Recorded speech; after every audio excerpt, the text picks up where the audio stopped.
So, here it goes. I am going to be giving you all my story. I want you to hear what I have been through so that you can see whatever you're going through, you can make it out. And whatever you're going through is pushing you into places and spaces for a reason. It is forcing people out of your life and into your life for a purpose. And each and every single one of us has a story, because that is why we are here. We need to share our stories with one another so that we can empower ourselves and motivate ourselves, uplift ourselves, and be there for each other. Understand that we are not alone. And I have been wanting to share so much for so long, and I haven't. And I think I haven't because of pride, because of my ego, because I didn't want people to know the truth. I didn't want to show a side of myself to people that is going to make me feel uncomfortable and feel embarrassed. But after today and what I have continuously experienced, I have decided that I'm going to start sharing it. So this is the first video, and you're going to have to watch them in order to understand my full story, because I'm going to start from the beginning, and where I end on one video, I will start in the next video taking on from that point, so that my full true story gets to be seen by those that it needs to go to, and for those that need to see it. And I hope that my story can help you see that your story needs to be shared too. Every single one of us go through our own challenges. Some people face harder challenges than others would perceive, but we literally all go through something that is breaking us. And I'm here to tell you mine. So I'm going to start from when I was not even in the world yet. I was not, sorry, there was a notification. I was not going to be in the world. But through everything, I actually made it here, and I made it because of this exact point that I'm going to get across to. So when I was born, and this is just coming from my family, so I was born, and back then nuns were in the hospital, and every single nun said that I was the ugliest baby that they had ever seen. And they told my mom this, and my mom thought that I was the ugliest baby she had ever seen as well. And that was told to me. So from the beginning, I have always thought that I was the ugliest baby that has ever been seen. So my brother, beautiful, beautiful person, even said to my mom when I came home from the hospital, did we have the right baby? Because apparently I would just cry all the time. And I've blocked out a lot of my childhood, and I'm not sure why, but I don't want to know if it's not supposed to be shown to me. But anyways, I'm trying to literally go from the beginning so that you can all understand. It's been my entire life of battles that I have had to face, and self-confidence issues, self-esteem, self-worth that I have had to question my entire life. And if you know me, you wouldn't even have believed that I was going through this, because I never showed it to anyone. So obviously I was the ugliest baby, and my brother said if they had brought the right child home, then throughout, like now I'm going to when I was in primary school, because I don't remember my toddler years, and I don't remember under the age of 6. So anyways, primary school, and I'm in South Africa, so primary school is when you are 6 years old, and that's when you start school, like big school. And now I feel I've always felt like an outsider. I've never felt like I've been included ever, and I kind of just became friends with everyone because I didn't feel included in any group, box, or I don't know what, like, you know, popular, not popular, nerdy, jocks, whatever the case is. I was never put into any of those. Well, so anyways, I am in primary school, and I now start dancing, and at that stage, I didn't know that I was naturally talented, because I always felt like I was picked on. And the reason why a coach would pick on you is to push you, because they can see the potential in you. Without realizing that you're doing it to a small child, that small child can think that they are not doing any of it correctly, because you keep pushing them, and you keep correcting them, and you keep calling them out in class instead of the other kids. So I always felt that I wasn't good enough. So I worked extremely hard to become the best dancer that I could be. And I only focused my attention on dancing. I missed so much of what other children experienced, because I only danced. That is all I saw. I woke up, and that is everything that I embodied. And I would practice in the swimming pool, and I would wake up earlier. I would go to bed later, and I was still called out. And I just constantly believed that I was never going to be good enough. And it is an obstacle that I had to face.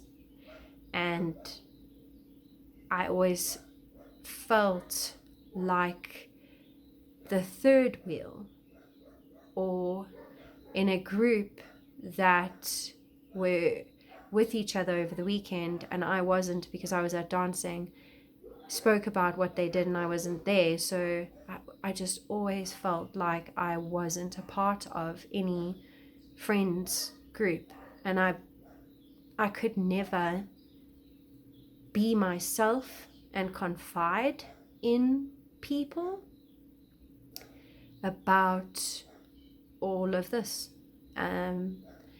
Even boys, all the boys, never, I always felt like I'm going to give you my primary school crush.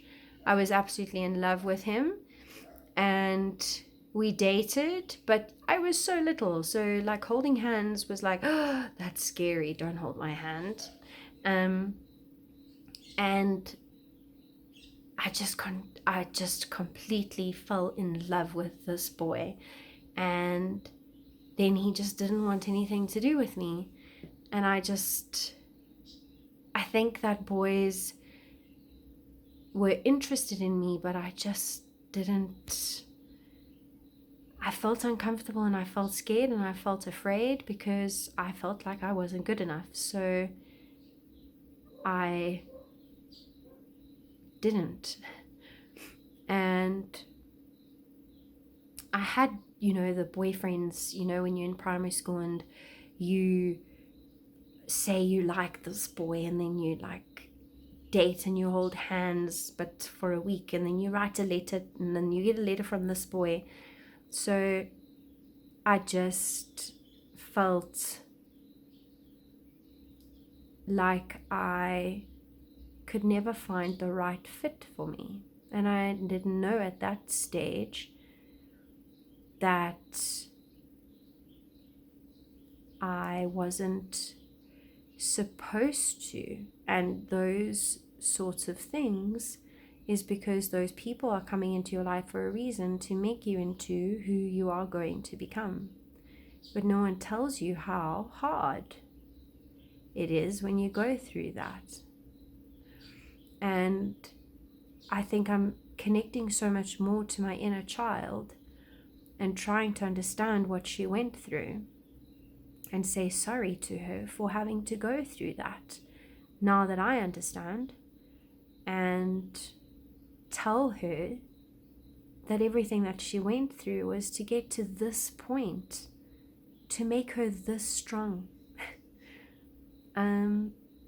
But I just always felt that now, looking back, I'll say it, things that were said to me might not have, from the person, been from an ugly space to have such an effect on me, but without realizing it, had a huge impact on the person that I've become and how I felt because of that one comment or that one action.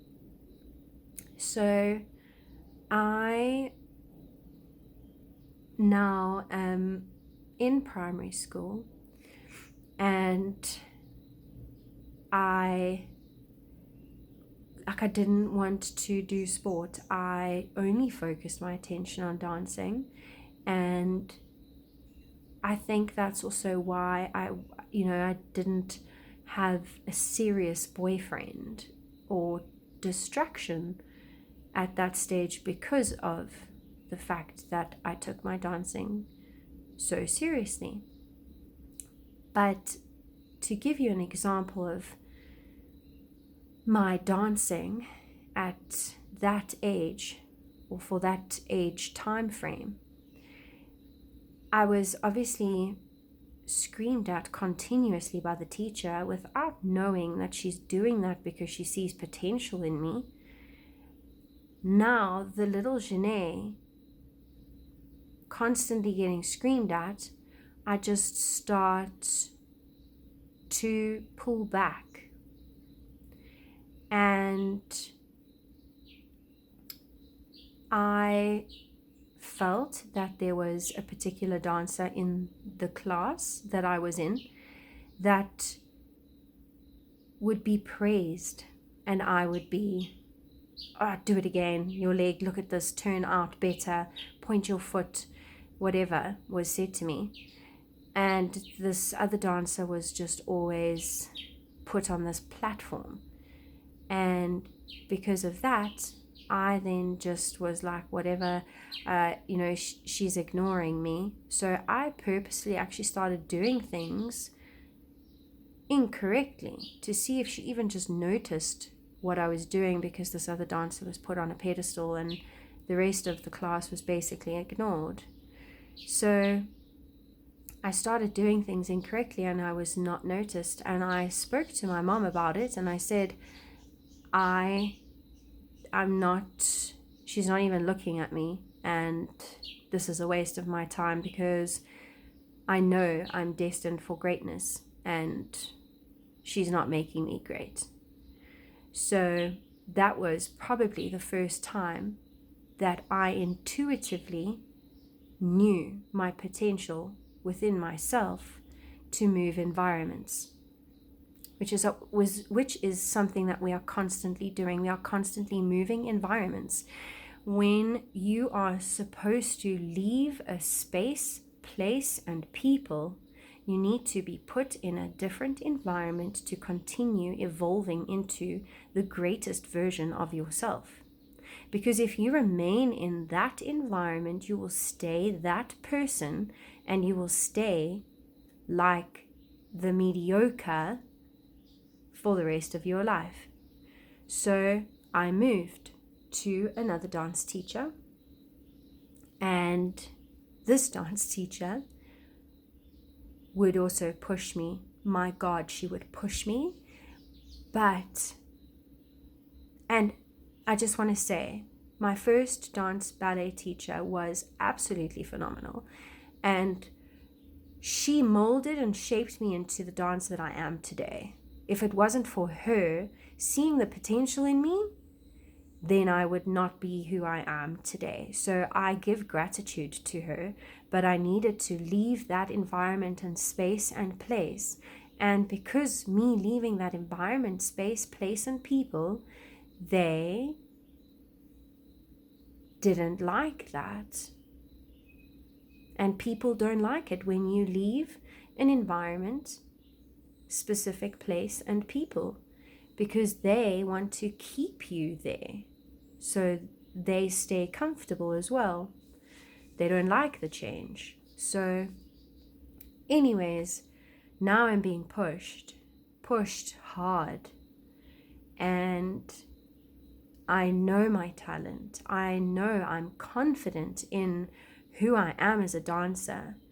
And I was pushed so incredibly hard that I had a panic attack doing, if you do ballet, you'll know what the step is, but a grand battement en tournant is a jump where you swish the leg to the front, you jump up in the air and you turn 180 degrees, you land on the leg that you swished up to the front and you kick the other leg back.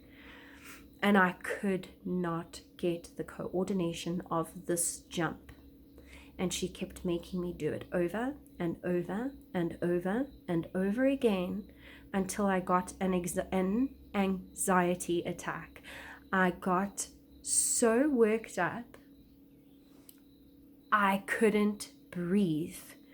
I had to breathe in a brown bag and try to catch my breath because I got an anxiety attack because I'm so hard on myself that I was freaking out because I couldn't get it right.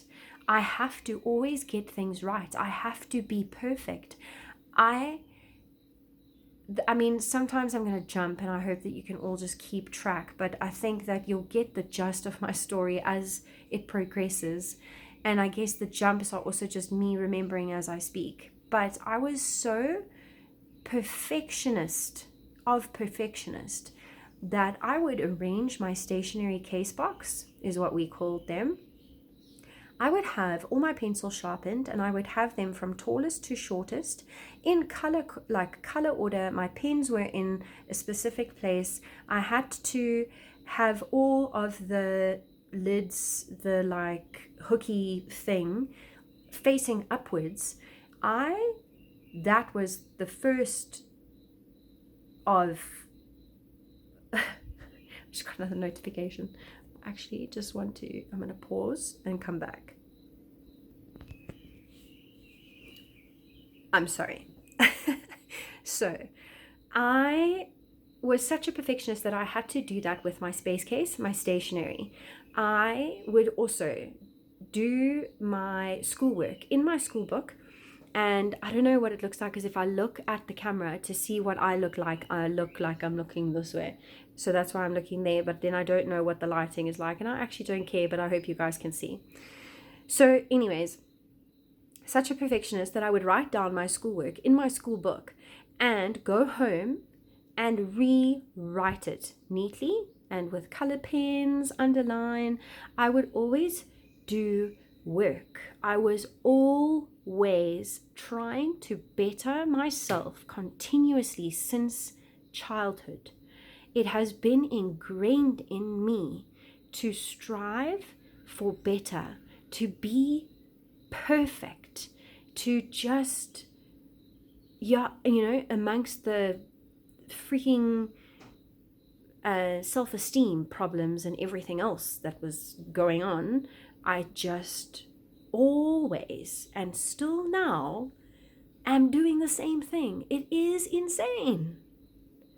And those people that you look at, those role models that you look at, I'm just gonna give names. I don't know sports and all these things and different amazing people.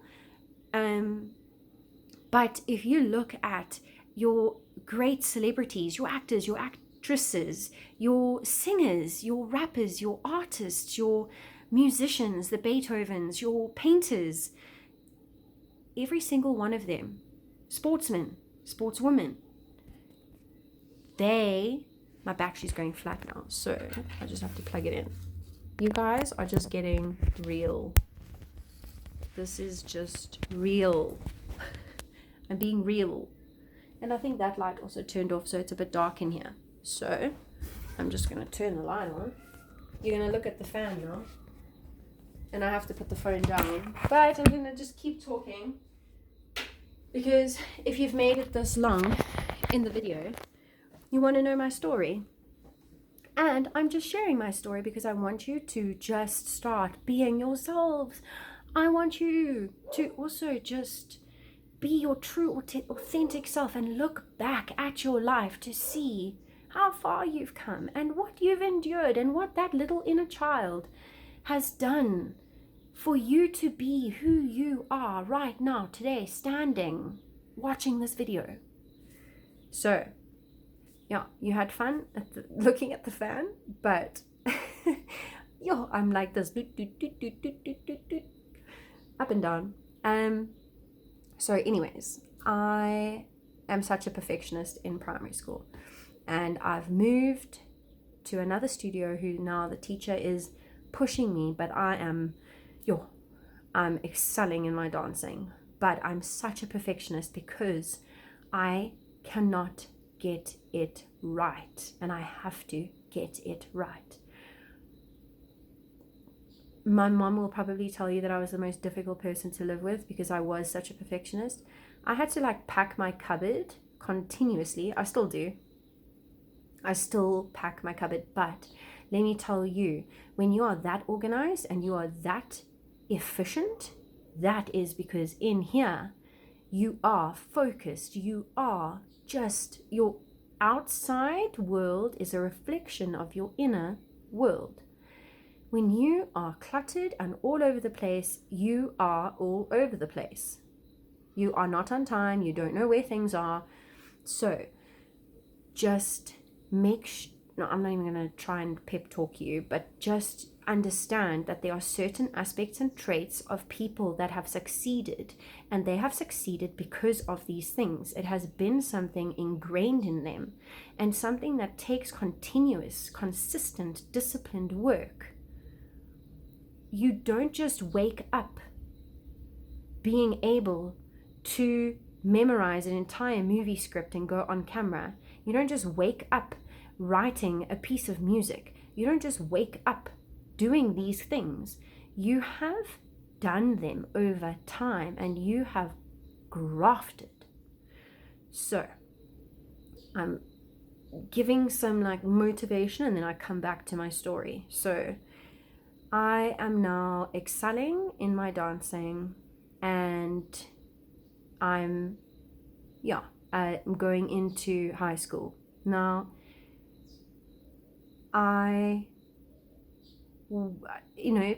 girls had kissed boys in primary school, and oh my gosh, we would go to parties. Sometimes I wasn't even allowed at parties because my parents were strict. And anyways, I would see girls and boys kissing at these parties in primary school, and I was absolutely mortified and shocked because I thought that this is not appropriate. So I was a late bloomer in the sense of my first kiss, and I will still remember my first kiss, and I'm sure that he doesn't even know he was my first kiss, but it was probably absolutely shocking.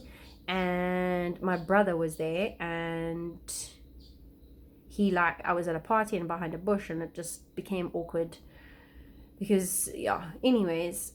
So my first kiss was literally only in grade 8. So sorry, I have earpods in because I was listening to something, and they've been in now for 26 minutes and I'm not listening to anything. I do that often. So I was late in that whole world, not fitting in. And yeah, so I jump and then I try go back to where I was. So anyways, I am now in high school, and I am trying to get boyfriends like all the other chicks are getting boyfriends, and I'm trying to be cool, and I'm trying to be friends with every single person, and I'm trying to be kind, and I hope that I was kind, and if I wasn't kind, I'm so sorry. But yeah, I felt like now having a guy was a thing as well, like the guy you like doesn't like you, and then you think, oh my gosh, I'm ugly, and like he doesn't like me, so he doesn't think I'm pretty, he doesn't want to talk to me. So these things have an impact on us, these actions as kids, like we don't even realize. Us saying that I don't like you and I don't want to talk to you had such an impact on the person you were saying that to, and it's carried through to adulthood. And that's also something I'm here to tell you, is that you shouldn't live in your past anymore. I'm just telling you my story. I don't live in my past, but I want you to see that all those things led to this point, but you don't have to stay in that place and space. And you don't have to talk about those things continuously, because then you will stay in that energy field. So I always wanted that like high school sweetheart love. And the guys that I was in relationships with,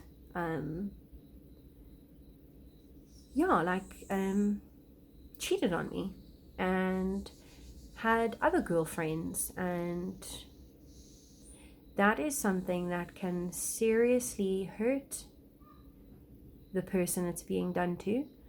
And that hurt is something that then becomes what you think is wrong with you. So now you're being cheated on, so what are you doing that's wrong? But in actual fact, you're being cheated on because of that person and what they're going through. It's got nothing to do with you. But as a child or a young person, you don't even understand that it isn't you. Now, I'm cheated on, so now it's something that I think continuously is wrong with me. So you get this,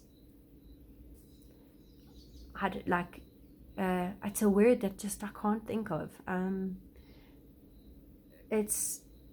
It'll come to me now. But anyways, it gives you that feeling that you're not good enough. So I have been cheated on by guys, and I am working so hard to be the best dancer that I can possibly be. And at the same time, I start getting stretch marks on my thighs, and I didn't know how to speak to anyone about it. I didn't understand what it was, and I didn't want to talk about it, and I didn't even know how to research it. So now that became a thing as well. Dancing in ballet stockings and a leotard.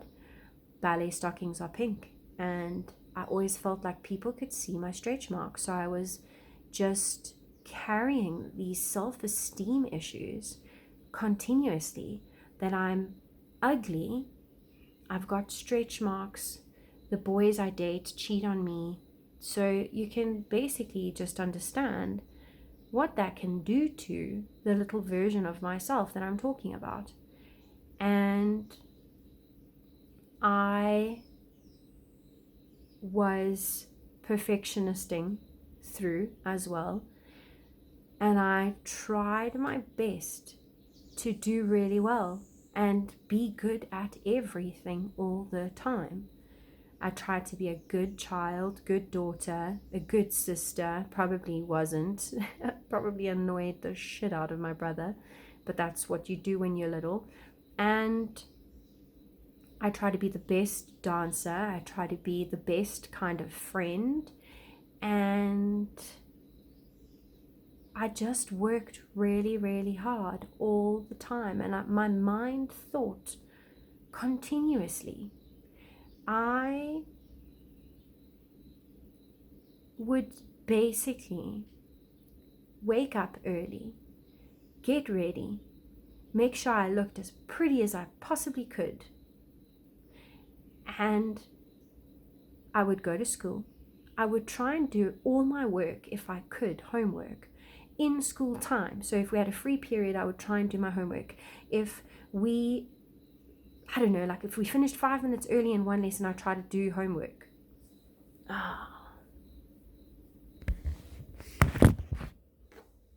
all I'm supposed to do.